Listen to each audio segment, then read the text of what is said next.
Hello student, आप सभी का स्वागत है आपके अपने यूट्यूब चैनल पर। उम्मीद करते हैं आप सभी अच्छे होंगे और अपने बोर्ड एग्ज़ाम की तैयारी कर रहे होंगे। तो जैसा कि आप लोग को स्क्रीन पर दिखाई दे रहा है, आज हम लोग का कौन सा चैप्टर है। आज हम लोग पढ़ने वाले हैं चैप्टर 3। ठीक, इतिहास का चैप्टर 3 आज पढ़ने वाले हैं।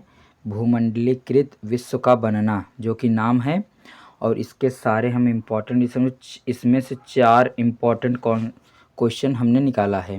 ठीक, इसमें से मैंने 4 क्वेश्चन जो इम्पोर्टेंट है वो मैंने निकाला है। केवल आप लोग को यही चारों क्वेश्चन याद कर लेना है आंसर। ठीक, और पेपर में यही मिलेगा अगर इस चैप्टर से क्वेश्चन आएगा तो, और 100% आएगा, ये मैं अभी बता दे रहा हूँ। ठीक, 100%। तो आप लोग बिना किसी डाउट के, ठीक, कॉपी ले लीजिए, पेन ले लीजिए, और साथ ही साथ में जहाँ तक लिखे थे उससे के आगे नया चैप्टर डाल के इसको भी लिख लीजिए। और यदि आप अभी पिछले क्लासेस नहीं किए हैं तो जाकर वीडियो पड़ी है यूट्यूब पर, देखकर पिछले क्लासेस भी कर लीजिए। उसके बाद ये चैप्टर याद करिए। तो यूपी बोर्ड के लिए बहुत ही इम्पॉर्टेंट ये क्वेश्चन होने वाले हैं। तो वीडियो को लाइक कर दीजिए और चैनल पर नए तो सब्सक्राइब कर लीजिए ताकि डेली वीडियो आप लोग को मिलती रहे। उसके बाद आओ हम लोग क्वेश्चन देखते हैं, उसके बाद उसका आंसर देखेंगे।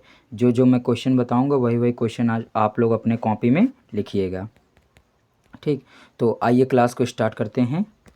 तो ध्यान दीजिए, यहाँ पर हमारे सामने ढेर सारे क्वेश्चन हैं, लेकिन हमें जो लिखना है उसको देखिए बस।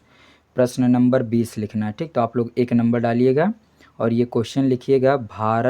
प्रथम विश्व युद्ध का भारत की आर्थिक एवं राजनीतिक स्थिति पर क्या प्रभाव पड़ा, किन्हीं दो का उल्लेख कीजिए। ठीक, तो आप लोग को ये 20 नंबर वाला क्वेश्चन लिखना है। बहुत ही इंपॉर्टेंट क्वेश्चन है, ध्यान से देखिएगा। और उम्मीद करते हैं वीडियो को रोककर आप लोग लिख लिए होंगे। आइए इसका उत्तर देखते हैं। ठीक, प्रथम विश्व युद्ध के बारे में लिखना है हम लोग को, तो आओ इसका उत्तर देखा जाए। तो हमारे सामने उत्तर आ गया है, ध्यान से देखिए उत्तर क्या है। ठीक, ध्यान समझिएगा उत्तर क्या है। प्रथम विश्व युद्ध का भारत की आर्थिक और राजनीतिक पर प्रभाव, हेडिंग बनाइएगा। उसके बाद एरो बना के लिखिएगा पहली हेडिंग में आर्थिक प्रभाव। एक आर्थिक बताना और एक राजनीतिक बताना है। ठीक, आर्थिक मतलब समझते इकोनॉमिक। इकोनॉमिक मतलब ये समझा करो, हमेशा आर्थिक व्यवस्था मतलब ये समझा करो कि पैसे से रिलेटेड है। ठीक, इकोनॉमिक।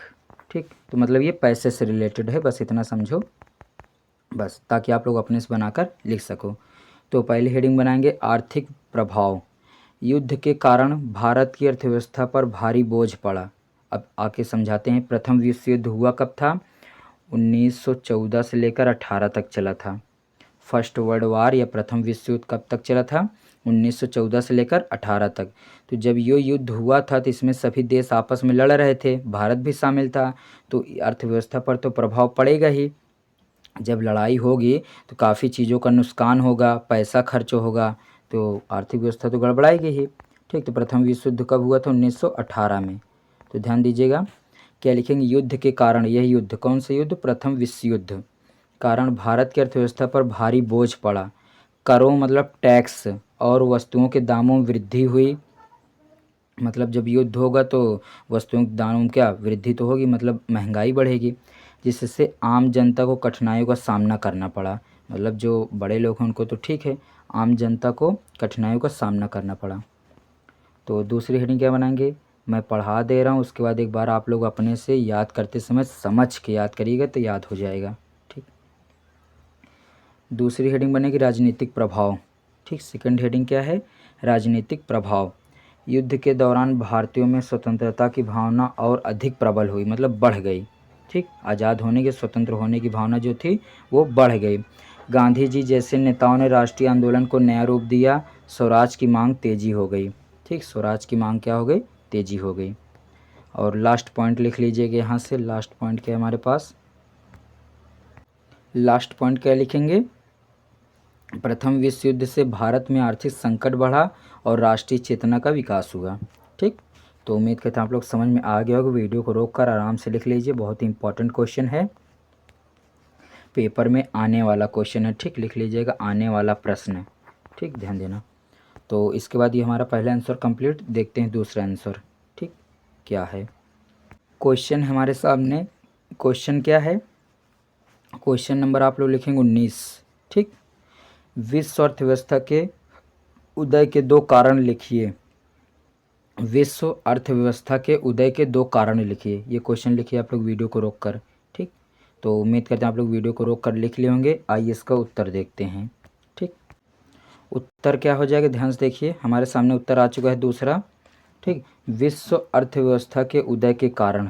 ठीक, तो पहला क्या होगा, औद्योगिक क्रांति। पहला क्या होगा, औद्योगिक क्रांति। इंग्लैंड में औद्योगिक क्रांति के कारण उत्पादन में वृद्धि हुई और अंतर्राष्ट्रीय व्यापार का विस्तार हुआ। अंतर्राष्ट्रीय मतलब इंटरनेशनल, मतलब भारत के बाहर जो विदेश हैं, ठीक, उनके साथ हम लोग भी व्यापार करना शुरू कर दिए, मतलब बिजनेस करना शुरू कर दिए। ठीक, तो ये पहली हेडिंग हो गई। दूसरी हेडिंग क्या बनेगी, ध्यान से देखिए। दूसरी हेडिंग है परिवहन के साधनों का विकास। परिवहन मतलब साधन से जानते हो ना, मतलब रेलगाड़ी, हवाई जहाज़, यही सब। तो रेल, जहाज़ और नहरों के विकास में देशों के बीच वस्तुओं का आदान प्रदान आसान हो गया।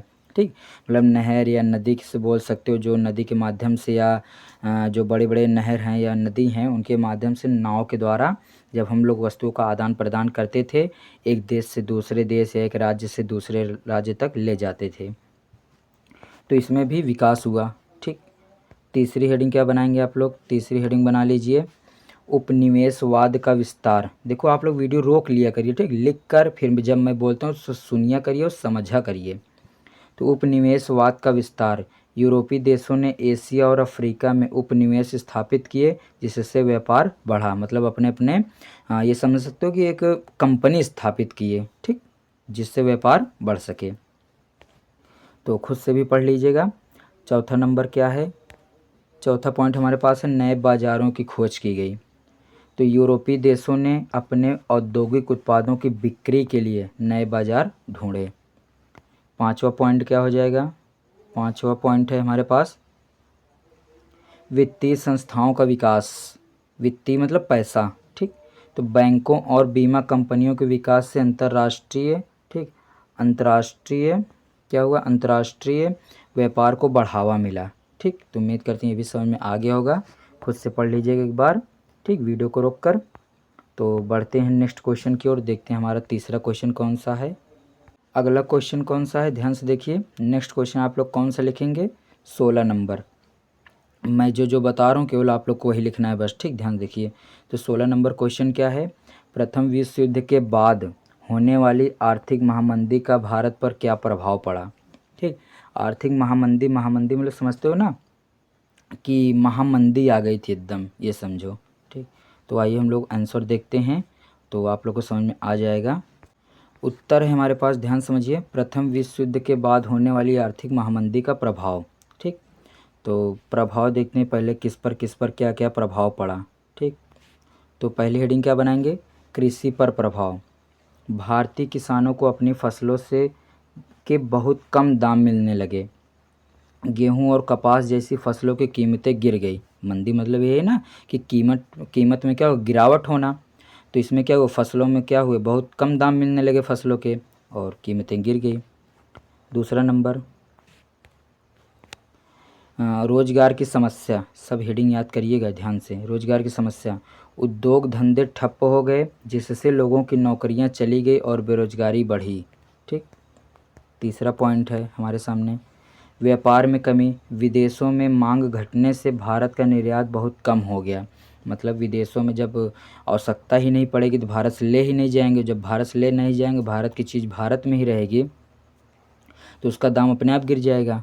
ठीक, चौथा पॉइंट है, ठीक, चौथा और लास्ट पॉइंट बना लीजिएगा इसको, गरीबी में वृद्धि। आम जनता की आय घट गई और जीवन स्तर नीचे चला गया। ठीक, तो ये भी पॉइंट हो गया।